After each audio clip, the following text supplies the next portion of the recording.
Bonjour à tous et bienvenue dans cette nouvelle vidéo InAcademy sur laquelle nous allons continuer à apprendre à coder, à apprendre le développement web. Vous savez très bien que sur cette chaîne YouTube, on apprend à son rythme, pas à pas. Donc une nouvelle suite de série de vidéos sur l'apprentissage du langage Java. Donc, comme le nom l'indique de la vidéo aujourd'hui, on va parler des conditions. D'accord? Donc, avant de rentrer dans le vif du sujet, je vous invite à activer la cloche pour être au courant des prochaines vidéos qui sortiront et ne pas en louper. Et le pouce bleu pour soutenir. Vous pouvez également poser toutes vos questions en commentaire. Je prends à chaque fois le temps de répondre à tout le monde.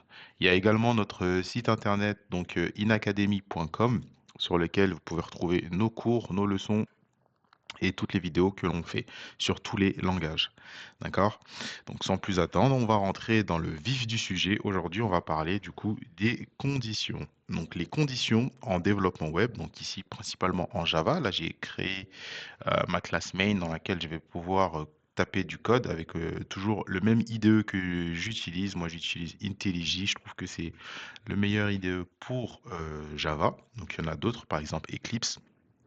Moi, personnellement, je préfère utiliser IntelliJ, donc je vous le recommande. Pardon. Donc, je vais continuer et commencer du coup les explications. Ce que je vous propose, c'est d'expliquer à quoi ça va servir une condition et après, on va rentrer un petit peu plus dans les exemples. Une condition, comme son nom l'indique, ça va être quelque chose qui va vous permettre de savoir si un code, si une donnée est vraie ou pas. D'accord? Et en fait, ça va être ça la condition. Si elle est vraie, on va lui donner quelque chose à faire et si elle est fausse, on va lui donner autre chose à faire. Donc, tout simplement, juste ici, avec le mot-clé if, on va pouvoir à l'intérieur des parenthèses, mettre notre condition. D'accord? Et si cette condition est vraie, juste après, on va ouvrir le bloc de conditions, donc les accolades. Si cette condition est vraie, on va lui dire de faire quelque chose. Donc là, je prends mon système.out.println qui va me permettre d'afficher quelque chose dans ma console. Donc, si la condition est vraie, je vais lui demander d'afficher la condition est vrai, par exemple. D'accord? Donc juste ici, je vais pouvoir faire mon booléen. Je vais l'appeler condition.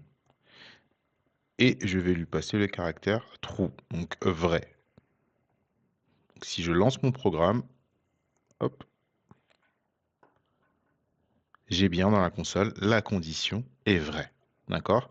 Donc là, j'ai fait quelque chose de simple. Ça peut être avec des chiffres, ça peut être avec des strings, donc une chaîne de caractères.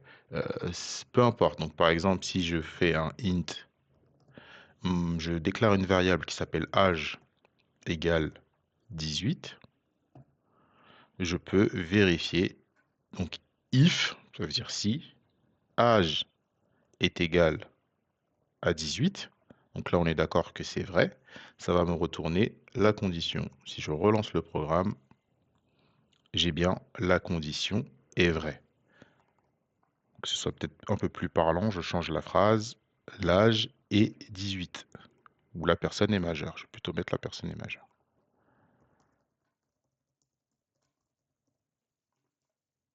Si je lance mon programme, donc j'ai bien la personne est majeure qui s'affiche. D'accord? Donc après, au niveau de la condition ici, on peut utiliser tous les opérateurs. Donc ça peut être est-ce que âge est supérieur à 18? Donc là, si ce n'est pas le cas, je vais pouvoir mettre une deuxième condition, un deuxième comportement que je vais vouloir que ça ait lieu si ce n'est pas le cas. Donc si ce n'est pas le cas, je peux rajouter else. Donc sinon, j'ouvre un autre bloc de code et à l'intérieur, je peux lui passer autre chose, un autre comportement. La personne est mineure. Donc si par exemple, l'âge, je mets 15, d'accord, donc là on est bien d'accord que c'est inférieur. Si je lance le code, j'ai bien la personne est mineure, puisque l'âge n'est pas supérieur à 18 ans. D'accord?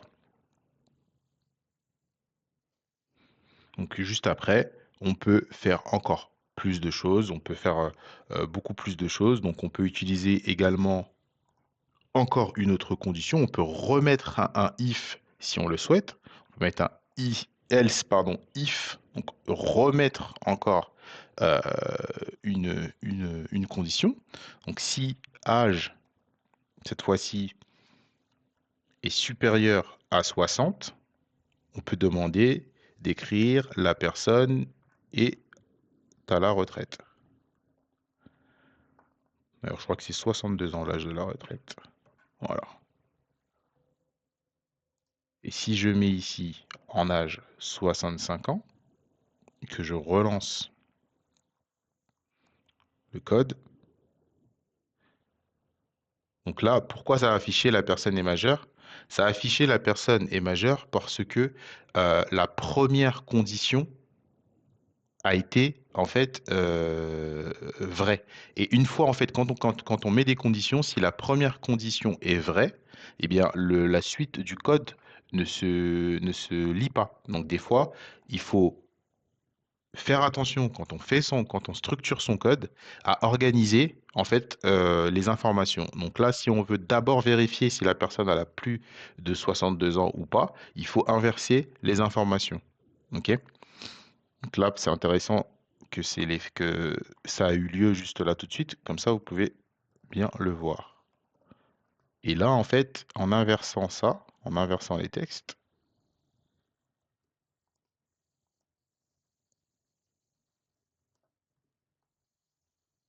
je remets le guillemet. La personne est majeure. En inversant les textes, là, on va bien d'abord vérifier si la personne a plus de 62 ans ou pas. D'accord? Pour bien afficher, la personne est à la retraite. Et cette fois-ci, donc ça l'affiche bien. Donc cette fois-ci, vous pouvez le voir que si je mets, par exemple, 20 ans, ça va bien m'afficher la personne est majeure parce que ici, ça ne rentrera pas dans la condition parce qu'il n'y aura pas écrit true. Enfin, ça ne va pas renvoyer true. Donc là, on aura bien, ça va bien aller jusqu'à la deuxième boucle pour vérifier si la personne a plus de 18 ans ou pas. Ça va bien afficher la personne est majeure. D'accord? Dans le cas de figure où il y a plusieurs cas possibles. Donc là, je vais supprimer tout ça.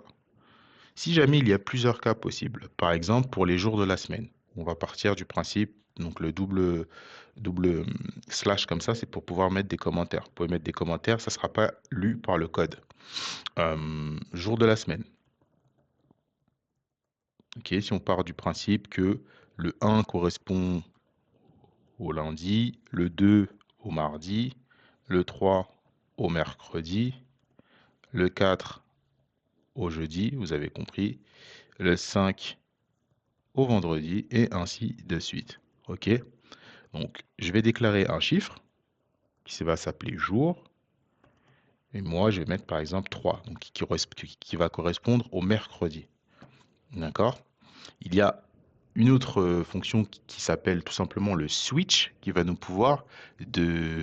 permettre, pardon, de vérifier plusieurs cas sans mettre énormément de else if, else if, else if, parce que en termes de convention, il n'est pas bon de toujours répéter et de dupliquer du code. Donc ça, c'est pas bon. On va considérer que le code n'est pas optimisé. Donc je vais pas pouvoir mettre else if tout le temps. Mettre else if jour égal à 1, else if jour égal à 2, else if jour égal à 3. Là, on va plutôt utiliser le switch. Le switch, tout simplement, pour l'utiliser, on va le déclarer en écrivant tout simplement switch. OK? Mais sur quoi on va faire le switch? On va le faire sur le jour pour vérifier euh, à quoi correspond le jour. Donc à l'intérieur, j'écris jour. Vous voyez, il me le propose directement. J'ouvre mon bloc de code, les accolades comme d'habitude, et à l'intérieur, je vais écrire case pour cas, pour pouvoir justement dire dans quel cas je veux faire quelque chose. Donc, si le jour est égal à 1, là on met les deux points, juste en dessous, je vais afficher toujours avec mon système out.println, je vais afficher, on est lundi. D'accord? Et si la condition est vraie, pour sortir de mon switch, je vais utiliser le break. Donc à chaque fois, il va falloir que je mette un break. Le cas numéro 2, on va mettre case. Hop. 2. Voilà.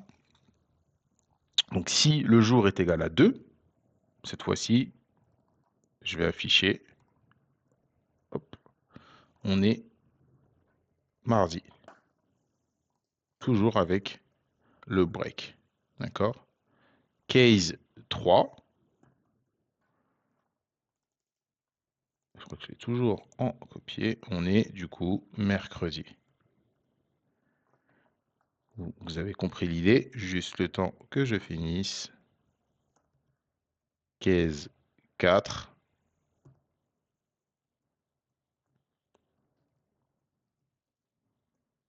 Le break.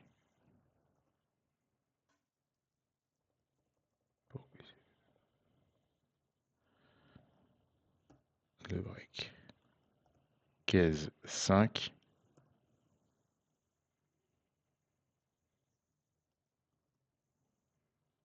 Voilà. Le break.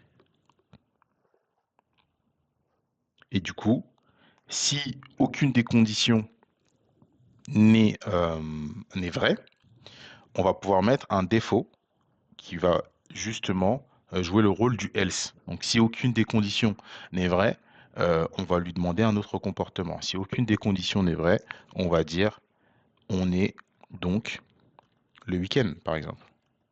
D'accord? Donc là, ça correspond au vendredi. Et là, ça correspondait au jeudi. D'accord? Qu'est-ce que... Là, je vais baisser un petit peu ça pour que vous voyez bien. Voilà, donc là on avait mis 3, donc c'est censé nous sortir. On est mercredi, on va lancer le programme et faire la vérification. Donc ça sort bien, on est mercredi. Et si je sors du coup, si je change le jour, donc là le 5 c'est le vendredi. On est vendredi, donc j'ai fait une faute de frappe à vendredi. Hop, ça nous permet aussi de faire des vérifications. Et si je passe à 7 par exemple, ça va bien m'afficher. On est le week-end. Donc voilà. Voilà pour cette partie sur les conditions. Donc, on a vu le else if, pardon, et le else et le switch. Donc, ce sont des choses qui vont beaucoup vous servir en programmation. Donc, prenez le temps de les pratiquer, prenez le temps de faire des tests. Vous pouvez faire ça avec des jours de la semaine, avec des âges pour vérifier est-ce que la personne est majeure, mineure, à la retraite. Il y a vraiment tout un tas de choses qui peut être fait avec des prénoms aussi et ainsi de suite. Donc, franchement, n'hésitez pas à tester, coder, pratiquer. C'est ça qui va faire que vous allez progresser. D'accord? Donc, je vous donne rendez-vous sur le site, comme d'habitude, InAcademy pour plus de cours, plus de formations. Et je vous dis à la prochaine pour d'autres vidéos. Merci beaucoup.